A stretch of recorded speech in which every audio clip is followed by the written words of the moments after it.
What?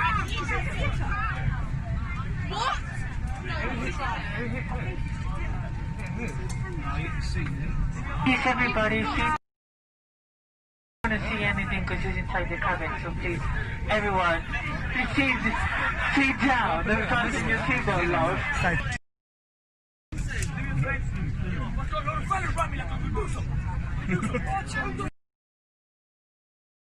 Be booted immediately.